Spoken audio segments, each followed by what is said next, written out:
Alléluia. Alléluia. Alléluia. Alléluia. Alléluia. Alléluia.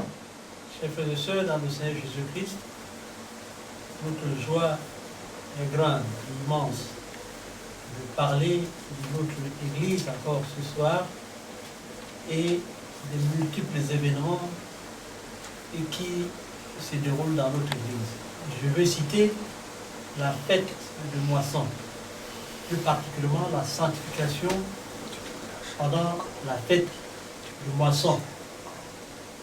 Parce que nous avons constaté que d'une paroisse à une autre, cette sanctification diffère. Et les dévanciers et les dévancières nous donnent des informations qui sont différentes d'une paroisse à une autre. C'est ce qui explique notre assise de ce soir pour essayer de voir, de par notre petite enquête, ce qu'il en ressort et essayer éventuellement de donner quelques pistes de réflexion par rapport à cette sanctification. Que le nom de Dieu soit béni. Amen. D'emblée, je ne vais pas monopoliser la parole, mais je vais prendre la parole pour dire que nous avons constaté que pendant la fête de moisson, d'après nos enquêtes et d'après les recherches que nous avons faites, la fête de moisson est comme un marché où toutes les âmes sont appelées à venir. Tout c'est comme si on était dans le monde, on parlerait de porte ouverte. Et ce jour-là, les gens viennent de divers horizons. Qui croit en Dieu ou pas, qu'il soit d'obédience céleste ou pas, les portes sont grandement ouvertes. Et ce qui fait en sorte que, pour les étrangers, dans un autre parvis, quand nous parlons de parvis, nous faisons état non seulement de la cour sainte, mais de l'intérieur même de notre temple. Parce que tout cet espace est appelé parvis. Les gens qui ne connaissent pas l'Église, ils sont acceptés, ils viennent avec leurs chaussures. Parce que nous savons que de façon naturelle, dans ce milieu-là, pour y avoir accès, il faut être pieds nus.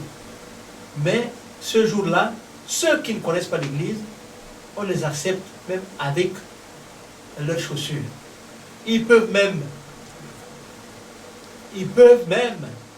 venir dans notre lieu où nous nous prosternons, c'est-à-dire dans le temple, avec leurs chaussures. Parce qu'ils sont des étrangers, ils ne connaissent pas l'Église. Les portes sont ouvertes pour eux. Les femmes peuvent venir et peuvent s'habiller comme elles veulent ce jour-là. Mais nous devons faire une différence entre les étrangers qui ne connaissent pas l'Église et nous qui sommes de l'Église. Parce que nous connaissons l'Église et nous savons le lien que nous relie entre nous et notre Dieu. Et nous connaissons les commandements, les préceptes et les lois qui régissent l'Église du christianisme céleste. Nous, ce jour-là n'est pas dit que ce jour-là, on ne doit pas respecter ces commandements, ces préceptes et ces lois et ces ordonnances. C'est seulement ceux de nos étrangers qui ne sont pas de l'Église qui ont la grâce de venir et nous fermons les yeux dans les conditions dans lesquelles ils viennent chez nous ce jour-là. Et nous les recevons dans la paix et dans l'amour de Christ. Mais il n'en est point pour nous qui sommes fidèles de faire entorse à ces lois et à ces commandements. Mais qu'est-ce que nous découvrons aujourd'hui? Il s'avère que d'une paroisse à une autre, pendant ce jour, même nous qui avons l'onction de Dieu, nous qui connaissons les préceptes et les commandements de Dieu, on a tendance à en faire entorse. Est-ce une bonne chose? Le débat ouvert. Que Dieu nous assiste. Amen. Le sujet de la sanctification est très, très vaste. Moi, je dis pour commencer, que quelqu'un me prenne le Galates 6, verset 7. Attendez, je voudrais vous poser une question. Je n'ai pas bien suivi. Comment ça se fait? On va dans la sanctification, pourquoi? C'est parce que Une question a été posée si une femme un peu peut participer à une fête de moisson. Non, on n'a pas parlé de femmes impures. On a parlé de la sanctification pendant les fêtes de moisson. Parce qu'on a constaté que pendant les fêtes de moisson, les gens ont tendance à faire entorse à la sanctification, disant comme quoi que ce jour-là, c'est un jour où on peut faire, entre guillemets, du n'importe quoi. Or, dans mon propos liminaire, j'ai dit que ce n'est pas parce que ce jour-là, les gens qui ne sont pas de l'Église. Mais justement, c'est là où je veux en venir. Parce que pour que les gens qui sont de l'autre côté comprennent bien, on est obligé d'aller étape par étape. Bon, d'après ce que tu as dit là, mais qui doit être sanctifié? Qui doit être sanctifié? Qui est autorisé à ne pas sanctifier, à être sanctifié? Et ensuite, on va peut-être parler de la sanctification. Si on peut parler de... On dit que c'est une journée porte ouverte, c'est un grand marché. Et quand on va à l'école, en entreprise, quand une journée porte ouverte, c'est ouvert à tout le monde. Celui qui travaille, il travaille. Il travaille, les gens viennent et lui posent des questions et il répond. Mais il ne déroge pas à son travail. Si c'est un militaire, il est toujours habillé comme un militaire. Donc quand c'est une journée porte ouverte, les chrétiens célestes qui sont baptisés dans les règles, qui ont fait un an avant de se baptiser, qui sont entrés pour faire des sanctifications, qui ont fait un an avant de se baptiser et qui ont un peu appris de l'Église, c'est eux-là qui doivent respecter la sanctification. Mais le problème est que beaucoup viennent, se baptisent le jour même, se baptisent quelques mois après, mais n'ont pas fait d'enquête dans l'Église, ils ne savent pas ce que c'est que l'Église.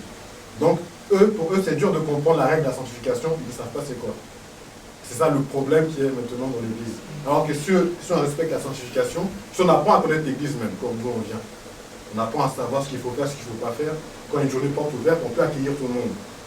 C'est-à-dire que les femmes viennent sans être voilées, parce que c'est autorisé, mais pour celles qui ne sont pas de l'Église, qui ne connaissent pas l'Église. Mais nous sommes comme des travailleurs dans l'Église. Donc quand quelqu'un vient, nous sommes prêts, nous sommes en tenue. Nous respectons la sanctification.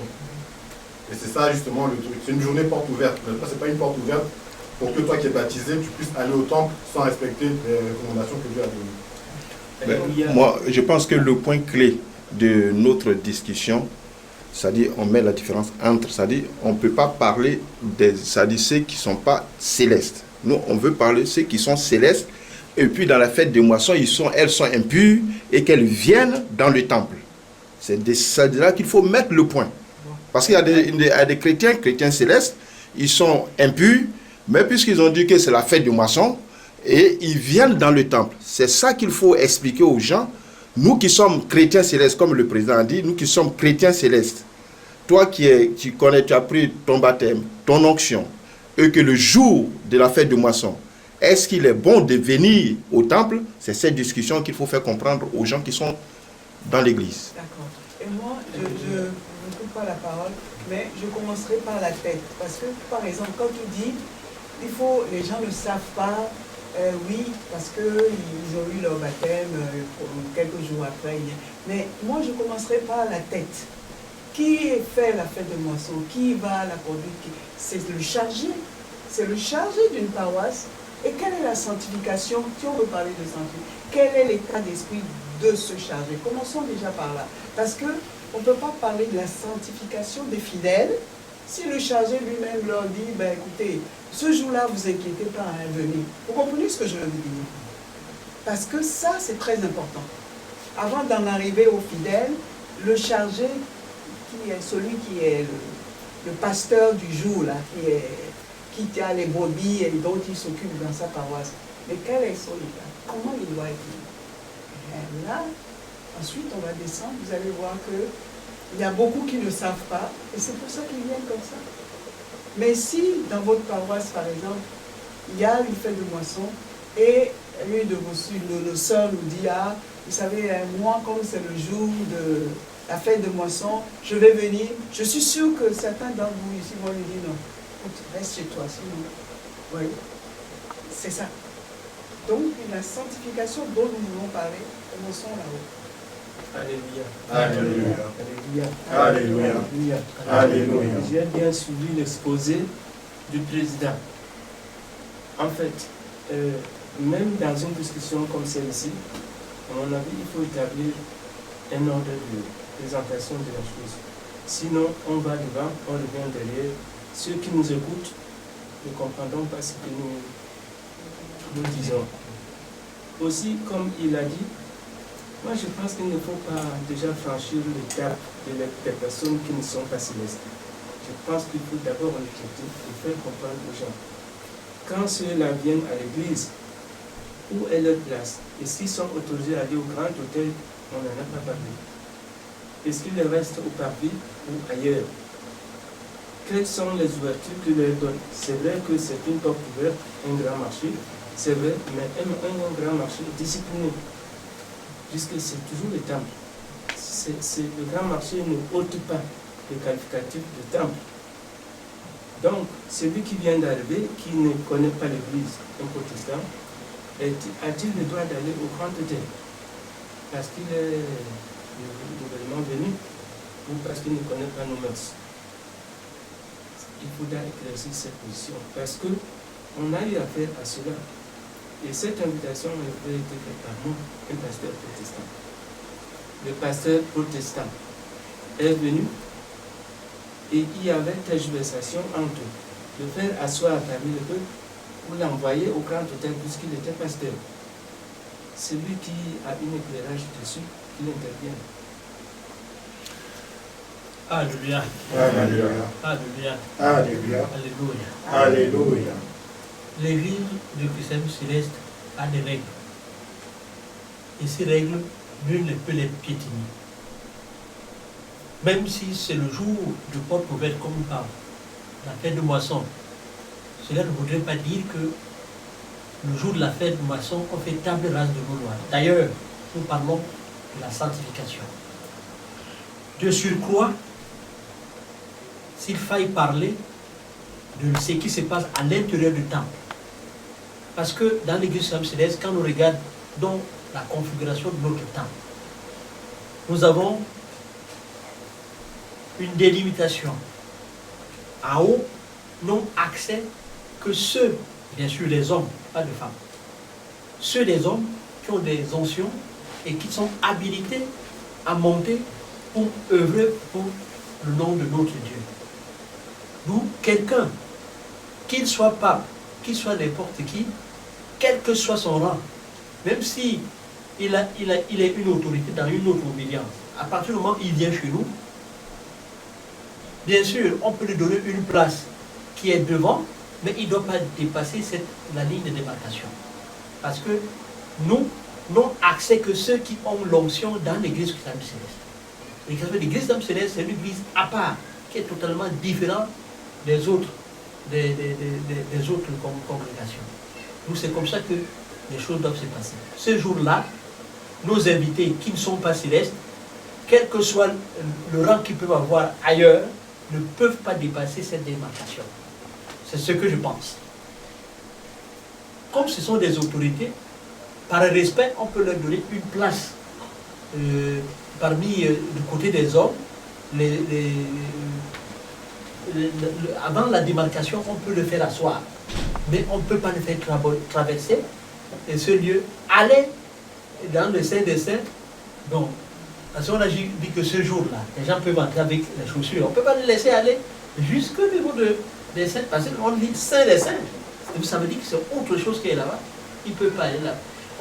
Parce que ça me rappelle un peu c'est la discussion qu'on a eue ici avec la fête du moisson juvénile. Est-ce que les enfants peuvent aller au-delà de cette ligne d'embarcation? C'est la même réponse qu'on peut donner pour les autres. Parce qu'ils ne sont pas célestes, ils n'ont pas eu l'onction qui leur donne le droit de traverser cette ligne. D'où on les reçoit avec amour et respect.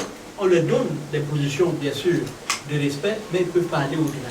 Parce que ceux qui vont là-bas, ce sont les sacrificateurs de l'Église. De l'Église du christianisme céleste. Il faut qu'on soit clair là-dessus. Maintenant, pour le reste, que ce soit les hommes et les femmes, qui ne connaissent pas l'Église, qui viennent ce jour-là, on n'est pas rigoureux vis-à-vis de leur sanctification.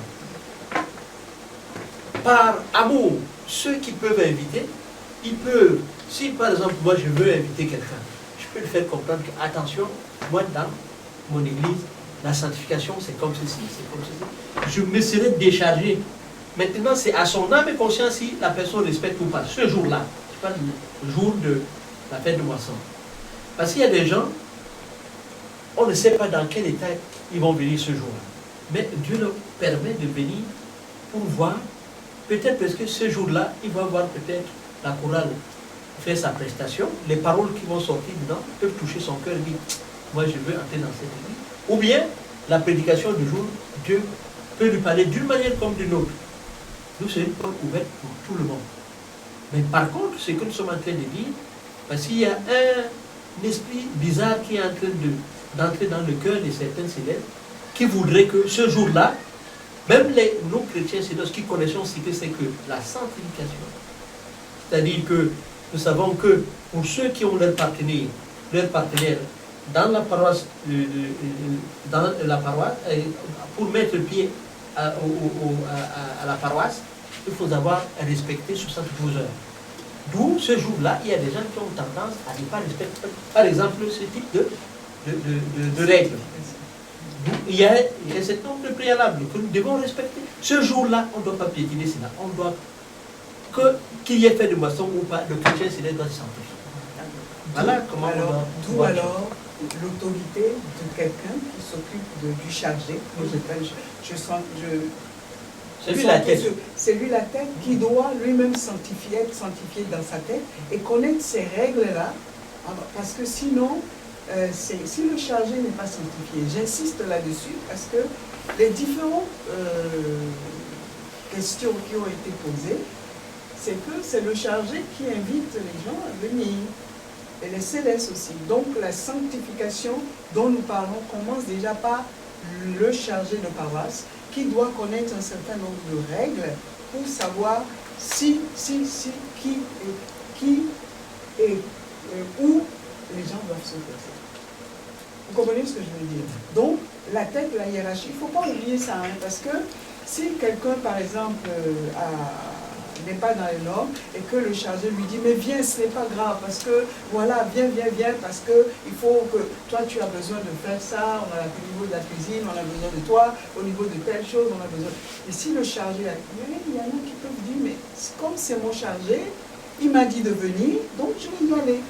Donc d'où l'importance que le chargé comprenne bien la sanctification, ce que c'est que la sanctification, et éventuellement, comme la manière dont tu as expliqué les choses, dans une église, il y a des endroits où tout le monde ne peut pas aller. Ce n'est pas parce que c'est la fête des moissons que, bon, on arrive, tout le monde est beau, tout le monde est gentil, on rentre dans le sein des... Non, c'est pas comme ça. Je sais que dans toutes les églises, à un moment donné, il y a des endroits où les invités, de moi ou pas, peuvent aller, et il y a des endroits où ils ne peuvent pas aller. Donc, voyons la faire comme ça, et vous allez voir qu'on va décortiquer jusqu'à nos fidèles et les non-célestes qui viennent ce jour. Et moi, je voulais dire aussi... Non, je vais appuyer un peu le propos de maman.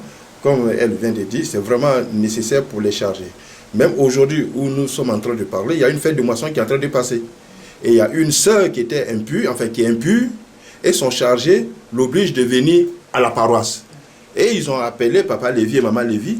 Et cette sœur, pour être bien dans son esprit, il a appelé papa Lévi et maman Lévi pour voir. Il dit, voici, c'est mon chargé qui m'a dit de venir. Et on lui a donné un conseil, non, il ne faut pas partir. Donc c'est très nécessaire ce que maman Lévi dit pour nous les charger. Il faudrait que nous arrivions à comprendre ce que veut dire la sanctification. Et moi, je voulais dire...